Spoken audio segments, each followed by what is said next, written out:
इसमें हमको pick up the correct statement यहाँ पर चूज करना है, कौन सा करेक्ट स्टेटमेंट है यहाँ पर।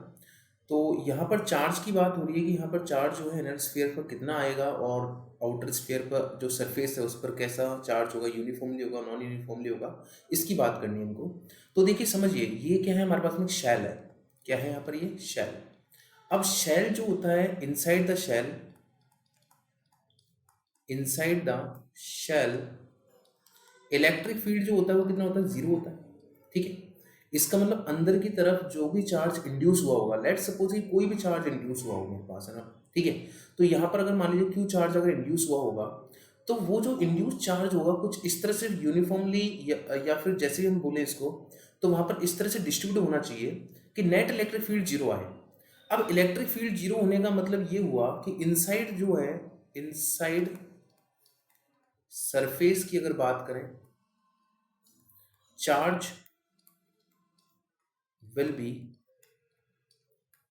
uniformly distributed, uniformly distributed।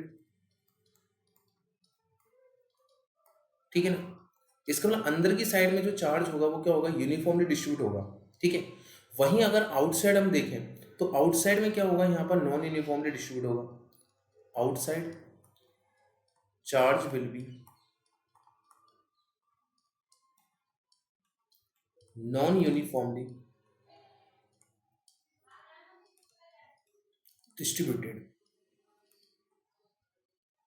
ठीक है, तो यहाँ पर हम ऐसा कह सकते हैं कि नॉन यूनिफॉर्मली बाहर की साइड में होगा और इनर साइड में क्या होगा, यूनिफॉर्मली डिस्ट्रीब्यूट होगा। तो ऑप्शन देखो अब यहाँ पर, charge on the surface of inner sphere is non uniformly, नहीं ये गलत है। Charge on the inner surface of outer shell is non uniformly distributed, नहीं इनर सरफेस पर गलत होगा यहाँ पर ये। ठीक है, और charge on the outer surface of the outer shell is non uniformly distributed. ठीक है ना, तो यहाँ पर अगर बात करें, यहाँ पर नॉन यूनिफॉर्मली डिस्ट्रीब्यूटेड होगा, दैट इज सी ऑप्शन हमारे पास में सही होगा ना।